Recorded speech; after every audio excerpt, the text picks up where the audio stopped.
नमस्कार, स्वागत है आप सभी का हिंदी विद दीपशिखा में। मैं हूं आपकी टीचर दीपशिखा। तो मेरे प्यारे बच्चों, जैसा आपको पता है, हमने हिंदी व्याकरण की एक सीरीज प्रारंभ की है जिसका नाम है शून्य से शिखर तक। तो आखिर क्यों है इसका नाम शून्य से शिखर तक?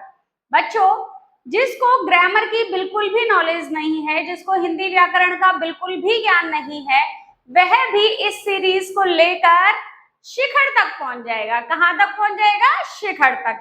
इसीलिए इसका नाम है शून्य से शिखर तक।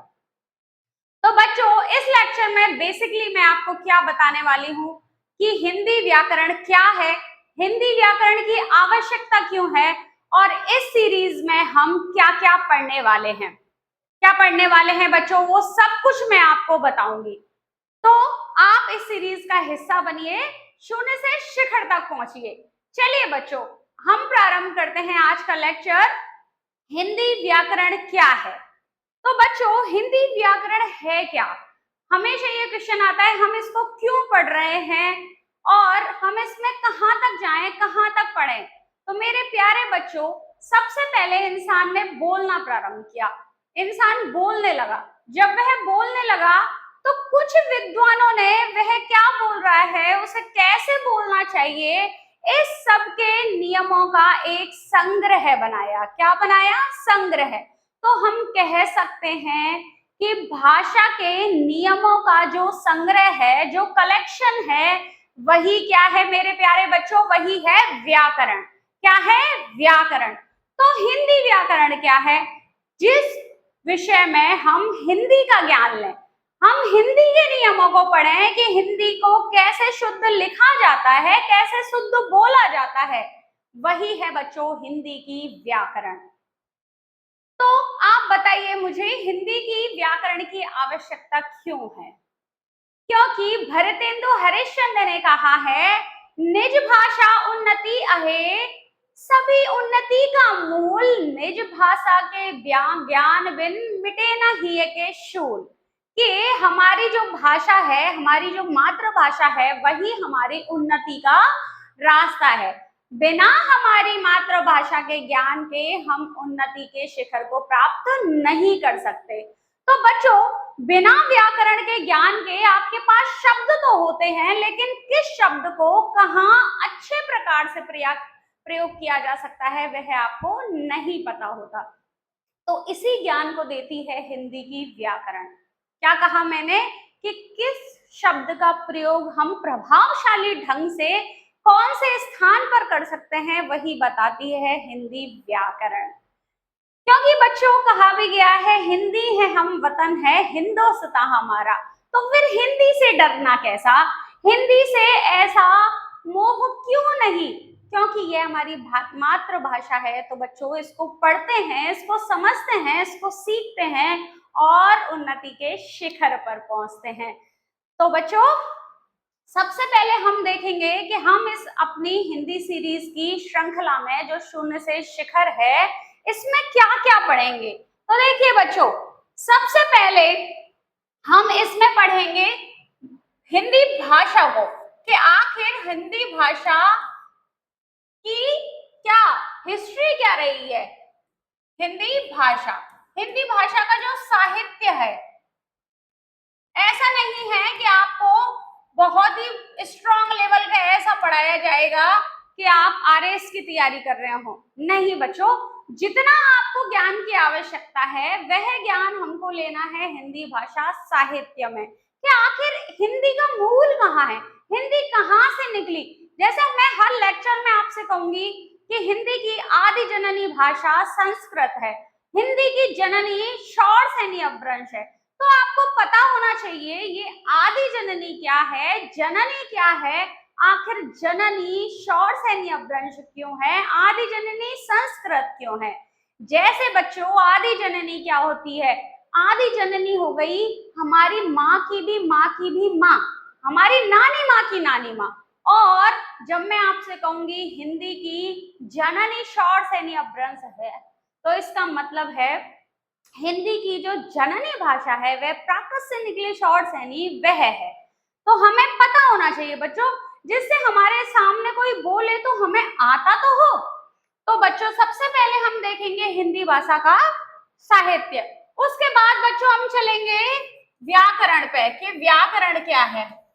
उसके बाद बच्चों फिर हम पढ़ेंगे वर्णमाला। क्या पढ़ेंगे?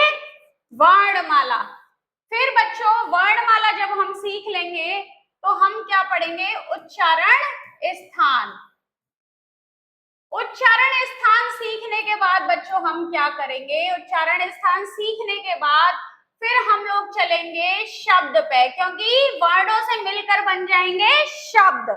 जब शब्द बन जाएंगे बच्चों तो हम शब्दों का वर्गीकरण करेंगे कि कैसे कैसे हम शब्दों को भी बांट सकते हैं।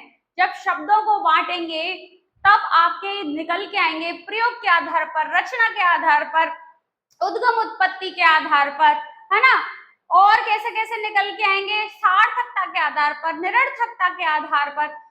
तो वहीं से निकलेगा बच्चों संज्ञा क्या है, सर्वनाम क्या है, विशेषण क्या है, क्रिया क्या है, क्रिया विशेषण क्या है, समुच्चय बोधक क्या है।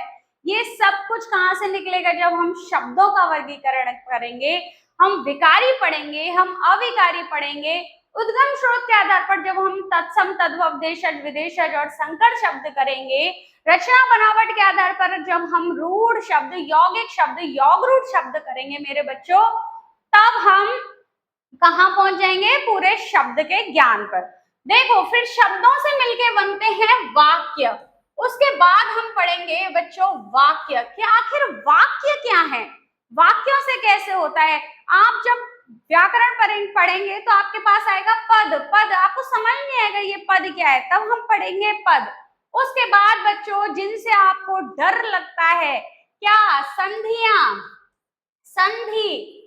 फिर आपको समास नहीं समझ में आते, समास, तब हम मेरे बच्चों करेंगे संधि, समास।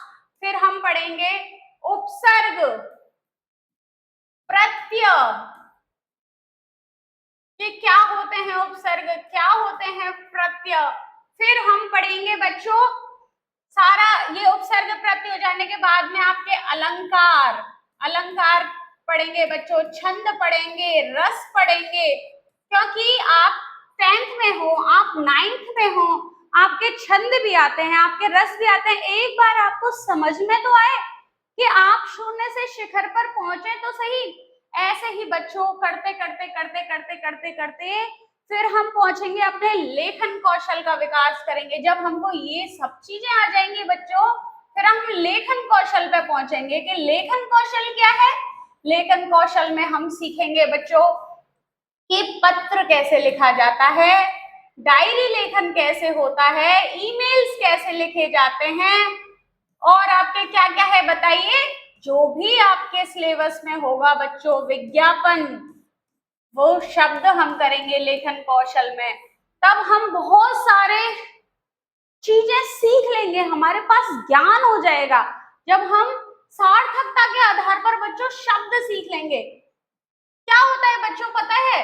जब क्लास में टीचर कोई चीज पूछता है, आपने देखा है क्लास में जब टीचर कुछ पूछता है तो बच्चे, कई बच्चे ऐसे होते हैं, वो कहते हैं कि मुझे याद तो था पर मैंने बताया नहीं, है ना। कुछ बच्चे कहेंगे कि मुझे उस टाइम याद नहीं आया।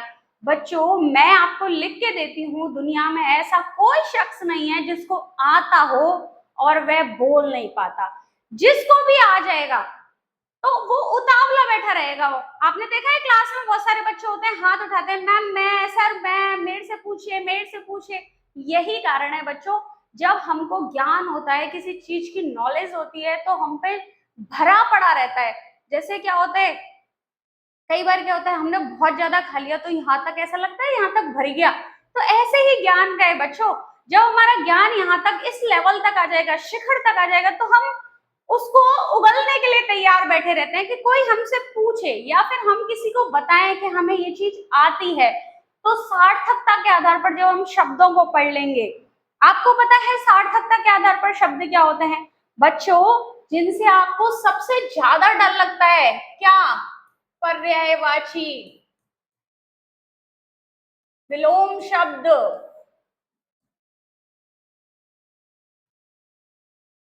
समानार्थक शब्द,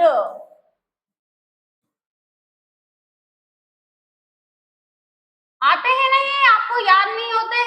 एकार्थक शब्द,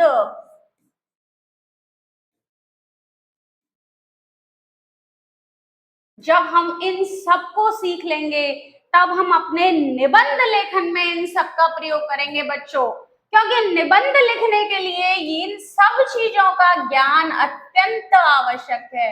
निबंध लेखन तभी हो सकता है जब आपके पास भर भर के शब्द होंगे। आप अनुच्छेद लेखन, भाई अनुच्छेद लेखन हुआ, निबंध लेखन हुआ, आपको कौन सा शब्द कहाँ प्रयोग करना है तभी तो आएगा जब आपको शब्दों की नॉलेज होगी। बात सही है कि नहीं? जैसे मैंने एक शॉर्ट बनाया था, मैंने कहा हास, परिहास, अट्ठास, उपहास, इन सब में अंतर होता है। क्या आपको कभी लगा? आप इनको समानार्थी शब्द समझते हैं, लेकिन जब हमें पता है कि कोई शब्द किस चीज के लिए बना है, देखिए जैसे हास हंसना होता है, परिहास क्या होता है कि किसी एक बच्चे ने उठ के कोई चुटकुला सुनाया और पूरी क्लास हंस गई, तो वो है परिहास, मतलब व्यंग में हंसना। और उपहास क्या होता है बच्चों? जैसे कोई बच्चा फटी हुई शर्ट पहन के आया और उसका मजाक उड़ाया किसी अन्य बच्चे ने, तो वो हुआ उपहास। और अट्टहास क्या होता है बच्चों? अट्टहास होता है कि जैसे रावण हंसता था ना एकदम अपने अहंकार में हा हा हा करके, तो वो होता है बच्चों अट्ठास। और एक होता है बच्चों स्मित। स्मित मतलब मुस्कुराना, एक बहुत अच्छी सी प्यारी सी स्माइल देना। ऐसे देखिए बच्चों कितने शब्द हुए, 5-6 शब्द हुए जिनमें सब में अंतर है। अब आप लगाइए, जहां आपको उपहास यूज करना है आप परिहास कर दें, जहां परिहास करना है वहां स्मित करना है। तो लेखन कौशल का विकास तब तक नहीं हो पाएगा जब तक आपके पास व्याकरण का ज्ञान नहीं होगा। तो इसी व्याकरण को ज्ञान लेने के लिए बच्चों इस सीरीज का हिस्सा बनिए, इस श्रृंखला का हिस्सा बनिए, जहां हम हिंदी व्याकरण को शून्य से शिखर तक पहुंचाने वाले हैं। तो बच्चों मैं अपनी बात को एक बार पूरा बता देती हूँ आपको कि हमने आज क्या किया। आज का एक छोटा सा प्यारा सा लेक्चर था जिसमें हमने कहा कि हम हिंदी व्याकरण पढ़ेंगे। कैसे पढ़ेंगे? डेली या फिर एक दिन एक छोड़ के। अभी इनमें से कुछ वीडियोस तो मैं बना भी चुकी हूँ, मैंने व्याकरण स्टार्ट करा दिए, लेकिन काफी सारे बच्चे इनसे नहीं जुड़ पाए। तब मैंने इसको बताया है कि हम व्याकरण में क्या क्या पढ़ने वाले हैं, हमें व्याकरण की आवश्यकता क्यों है। तो मेरे प्यारे बच्चों आइए हम सब मिलकर इस सीरीज को शून्य से शिखर तक ले जाते हैं। व्याकरण के ज्ञान में वृद्धि करते हुए हम अपनी भाषा पर पकड़ बना लेते हैं और भाषा को अपनी को कर लेते हैं मजबूत। तो मेरे प्यारे बच्चों आपने अगर पुरानी क्लासें नहीं ली है तो आप क्लास लीजिए। अभी हम इस सीरीज को एक दिन एक छोड़ के, एक दिन एक छोड़कर इसके वीडियोस डालेंगे।